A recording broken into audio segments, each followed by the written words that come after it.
नमस्कार मु doctor Sujay Prakash Chaudhary professor neurology सम hospital. आज जुलाई 1 तारीख डॉक्टर्स डे एवं डॉक्टर्स डे उपलक्षे समग्र राज्यवासी को मोर हार्दिक शुभेच्छा और शुभकामना। समस्त जानते जुलाई 1 तारीख आमर पश्चिम बंगर पूर्वतन मुख्यमंत्री डॉक्टर विधान चंद्र राय आज जन्मवार्षिक एवं मृत्युवार्षिक भी सी होचंदी गोटे दिग्गज एवं मेडिकल किंबा चिकित्सा क्षेत्र में गोटे जोग जन्मा कहले किसी भूल हेनी। सारा देश को आम भारत को चिकित्सा क्षेत्र से गोटे नुआ दिग एवं नुआ आलोक दे जाइछंती। तेणु समस्त डाक्तर सब बेले पूजा करती एवं से भी जड़े पूजनीय व्यक्ति एवं तांकर जन्मदिन एवं तांकर मृत्युवार्षिक को मन पकाई आम प्रत्येक वर्ष जुलाई 1 तारीख में डॉक्टर्स डे पालन करते। केवल सेतिक नुहे, डॉक्टर्स डे रे प्रति वर्ष किसी ना किसी गोटे थीम थाए।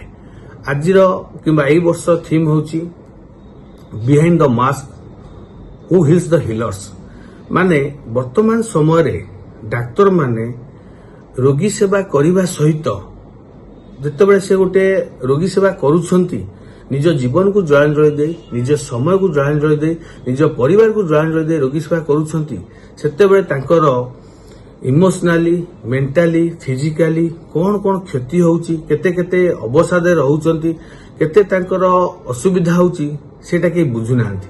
तेणु वर्तमान आज डॉक्टर्स डे पालन करबा मुख्य जिंस हला साधारण जनता से जिंस को बुझंतु जे वर्तमान केबे हेले गोटे डाक्तर सी गोटे पीएससी हो गाँव गोटे डाक्तर हो कि बड़ बड़ भुवनेश्वर कटक कॉर्पोरेट किंबा मेडिकल डाक्तर होता हो, सी गोटे सिंपल एमबीबीएस होता हो कि से गोटे डीएम सुपर स्पेशल होता हो, सी गोटे जूनियर रेजिडेंट होता हो कि से गोटे प्रोफेसर होता हो। प्रत्येक डाक्तर ता जीवन में प्रत्येक दिन प्रत्येक सेकेंड संघर्ष करके ही आसी। एमबीबीएस एंट्रांस दिन आरंभ करी प्रोफेसर हैला पर्यंत से सब बेल कष्ट पाई संघर्ष करी से जिनस साधारण लोक के बुझी पारती।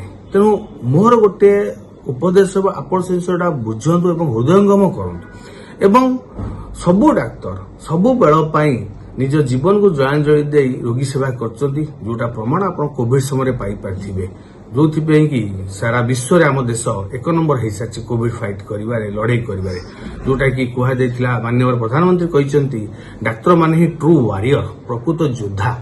तेणु से समय किंबा जेकोसी रोग हो किंबा जेकोसी स्वास्थ्य सेवार समस्या हो केबे कोनोसी डाक्तर पछघुंचा दे नांती। सबु बेल डाक्तर माने तांको जीवन को तांको परिवार को तांको समय को तांको स्वास्थ्य को जलांजलि दे सब रोगी सेवा आगभर होती। सी जेकोसी भी डाक्तर होता ना कहीं बहुत समय रोगी को सेवा करी कोविड समय बहुत डाक्तर प्राण भी हरई चाहिए तो से घरे ही बसी पारे। कोविड क्या डर ना किंतु कई डाक्तर पछघुंचा देना मास्क पिंधि पीपी किट पिंधि सब रोगी सेवार से व्यस्त रही। आगू भी जेबे भी जहाँ आसब जेकोसी भाइरस आसू कि जेकोसी भाइरस भय आसू कि जेकोसी रोग आसू सबु बेल ही आपण मान सामने एवं मृत्यु सामने जदि किए छिड़ा हो से गोटे डाक्तर छिड़ा हो सी गोटे पीपी किट पिंधि गोटे ट्रू वारियर छिड़ा हो। तो सबु बेल मोर अनुरोध रहा डाक्तर मान भरोसा रखु विश्वास रखु। कि जो लोक भावुंट डाक्तर माने ट्रिटमेंट करूना जाशुणी मारिदेले संपूर्ण भूल धारणा। डाक्तर माने कौन से डाक्तर के चाहिए ता रोगी खराब हो जाए बोली मरी जाए बोली कौट ना कौट कि असुविधा जिन अघटन घटी थाए सब बेल कही आसी। डाक्तर माने चिकित्सा करते किंतु भगवान भल करते सब चिकित्सा पर भी किसी ना किसी जिनस रही जाए जोटा कि आमको ट्रिटमेंट करे असुविधा होता है से ही असुविधा घटे। मु भी गोटे प्रोफेसर है न्यूरोलॉजिस्ट है 17 वर्ष पाठ पढ़ी कि एते ट्रेनिंग नेला परे भी मु केबे कहि पाबिन 100% रोगी मु भल करदेबी 90% सक्सेस हेले 10% फेलियर मु भी होछि। तो समस्त सेटा बुझिबा निहा दरकार सब किसी डाक्तर हाथ न थाए। एवं वर्तमान जो अघटन घटुची एवं वर्तमान जहाँ ओमसा तरफ किसी असुविधा पे स्ट्राइक डिक्लेयर करा जायछि। तेणु गोटे रहुची जे लोक माने स्वास्थ्य सेवा पहुंचबा हेले गोटे कोऑर्डिनेशन गोटे सर्कल आवश्यकता रही। सरकार डाक्तर हॉस्पिटल स्वास्थ्य कर्मचारी पारामेडिकल स्टाफ एवं साधारण जनता एम कोऑर्डिनेशन ठीक रहिबो ତେଣୁ ସ୍ୱାସ୍ଥ୍ୟ ସେବା ଠିକ୍ ଭାବରେ ଲୋକମାନଙ୍କ ପାଖରେ ସମସ୍ତଙ୍କ ପାଖରେ ପହଞ୍ଚି ପାରିବ। ତେଣୁ କିଛି ନା କିଛି ଅସୁବିଧା ଦୃଷ୍ଟିରୁ ବର୍ତ୍ତମାନ ସମୟରେ ଆମ ଓଡ଼ିଶା ସ୍ୱାସ୍ଥ୍ୟ ସେବାରେ ସେତିକି ଆମେ ଦେଖିପାରି ନାହିଁ, ଯାହାଫଳରେ ଲୋକମାନେ କିଛି ହଇରାଣ ହେଉଛନ୍ତି। ଆଶା କରିବା ସରକାର ସେମାନଙ୍କ ଆଶାକୁ ପୂରଣ କରନ୍ତୁ, ଡିମାଣ୍ଡ ପୂରଣ କରନ୍ତୁ, ଯାହାଫଳରେ ଗୋଟେ ଭଲ କୋର୍ଡିନେସନ ହଉ, ଯୋଉଟାକି ପରବର୍ତ୍ତୀ ସମୟରେ ଆମର ଓଡ଼ିଶାରେ ସ୍ୱାସ୍ଥ୍ୟ ସେବାରେ ବହୁତ ଅଧିକ ଉନ୍ନତି ଘଟିବ ଏବଂ ଲୋକମାନଙ୍କ ପାଇଁ ସ୍ୱାସ୍ଥ୍ୟ ସେବା ପହଞ୍ଚି ପାରିବ। କୌଣସି ଅବହେଳାରୁ କୌଣସି ଲୋକଙ୍କର ମୃତ୍ୟୁ ନ ଘଟୁ, ଇମିଡିଏଟ୍ ସାଙ୍ଗେ ସାଙ୍ଗେ କେମିତି ଲୋକମାନେ ସ୍ୱାସ୍ଥ୍ୟ ସେବା ପାଇପାରିବେ, ସବୁ ଜାଗାରେ କେମିତି ମେଡିକାଲ ଫ୍ୟାସିଲିଟି ହବ, କେମିତି ଇମିଡିଏଟ୍ ଟ୍ରିଟମେଣ୍ଟ ଯୋଗାଇ ଦେଇପାରିବେ, ସେଥିପାଇଁ ସରକାରଙ୍କ ସହଯୋଗ ନିହାତି ଆବଶ୍ୟକ ଏବଂ ଡାକ୍ତରମାନେ ତ ସବୁବେଳେ ଅଛନ୍ତି ଯୋଦ୍ଧା ହିସାବରେ। ତେଣୁ ଯଦି ସେତିକି ଫ୍ୟାସିଲିଟି, ସେତିକି ଡକ୍ଟର୍ସ, ସେତିକି ଷ୍ଟାଫ୍ ଯୋଗାଇ ଦିଆଯିବ, ନିହାତି ଭାବରେ ଆମ ଓଡ଼ିଶାର ସ୍ୱାସ୍ଥ୍ୟ ସେବା ଆଗାମୀ ଦିନରେ ବହୁତ ଉପରକୁ ଯାଇପାରିବ।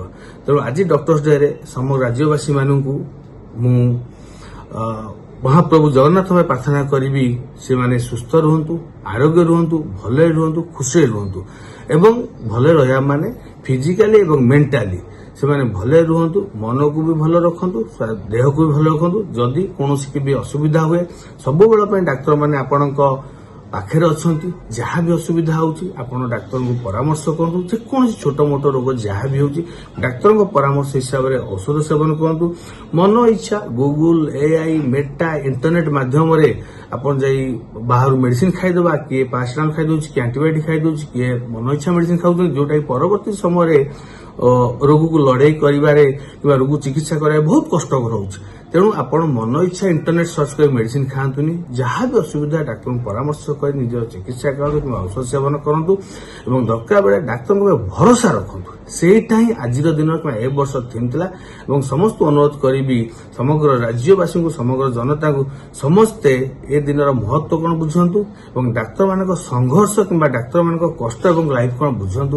ଏତିକି ସମସ୍ତଙ୍କୁ ଅନୁରୋଧ ରହିବ ଏବଂ ମହାପ୍ରଭୁ ଜଗନ୍ନାଥଙ୍କ ପ୍ରାର୍ଥନା ରହିବ।